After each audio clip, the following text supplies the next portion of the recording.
holding you back from moving into the life that you believe you deserve.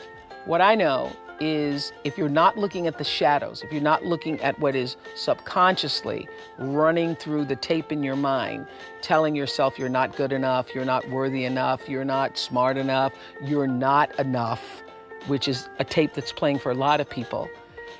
If you're not conscious of that, then you end up acting out of that belief system and not out of what you know to be the truest or want to be the truest for yourself. You don't become what you want, because so much of wanting is about living in the space of what you don't have. That's why Jim Carrey's story is so powerful, because he started to act as though he already had it. He would go up to Mulholland Drive, he would drive away thinking, I already have those things, I just haven't accessed them as yet. I believe those things are going to come to me and I'm going to act like they are, so I'm going to move forward in my life in order to draw that to myself in such a way that my actions are in alignment with what I say I believe. So if you start to think about that, really, why are you where you are in your life? The choices that you have made have been because of what you believe to be true for yourself. The way through the challenge is to get still and ask yourself, what is the next right move? Not think about, oh, I got all of this stuff. What is the next right move?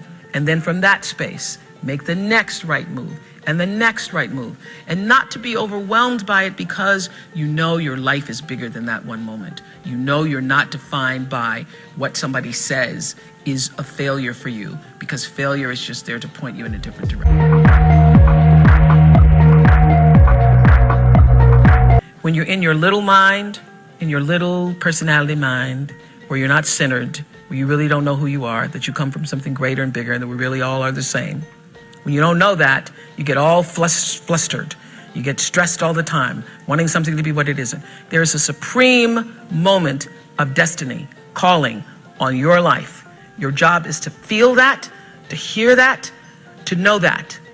And sometimes when you're not listening, you get taken off track. You get in the wrong marriage, the wrong relationship, you take the wrong job. Yeah, but it's all leading to the same path. There are no wrong paths. There are none. There's no such thing as failure, really, because failure is just that thing trying to move you in another direction. So you get as much from your losses as you do from your victories, because the losses are there to wake you up. The losses are to say, fool, that is why you go to school. So that CBS can call you.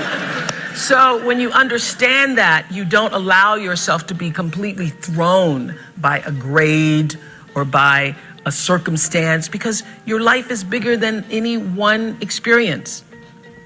And if I always ask people on Super Soul Sunday to tell me, what would you say to your younger self? Every person says in one form or another, I would have said, relax, relax. It's gonna be okay. It really is gonna be okay. Because even if you're on a detour right now, and that's how you know, when you're not at ease with yourself, when you're feeling like, oh, shouldn't be that, that is the cue that you need to be moving in another direction. Don't let yourself get all thrown off, continue to be thrown off course. When you're feeling off course, that's the key. How do I turn around? So when everybody was talking about, when I started this network, if I had only known, good Lord, how difficult it would be. The way through the challenge is to get still and ask yourself, what is the next right move? Not think about, oh, I got all of this stuff. What is the next right move? And then from that space, make the next right move and the next right move. And not to be overwhelmed by it, because you know your life is bigger than that one moment. You know you're not defined by what somebody says is a failure for you, because failure is just there to point you. Have anything to give that you don't have. So you have to keep your own self full. That's your job. That's the number one thing you have to do, is to work on yourself and to fill yourself up and keep your cup full. Keep yourself full. Because you only when you're full, I'm full, I'm overflowing, my cup runneth over. I have so much to offer and so much to give.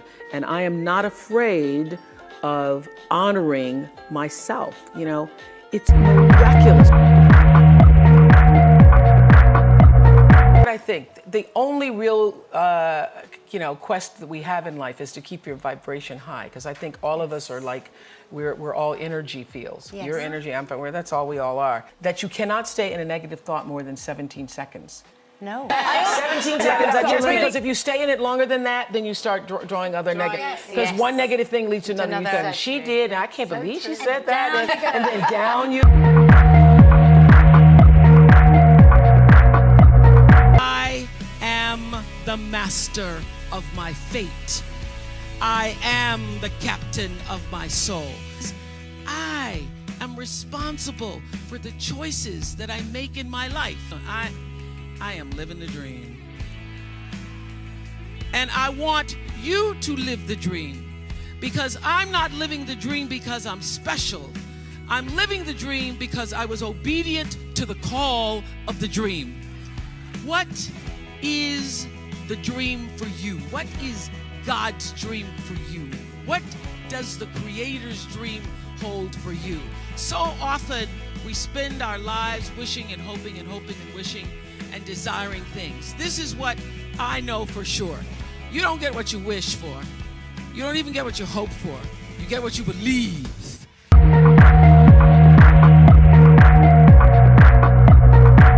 Knowing there is a high calling is what will sustain and fulfill you.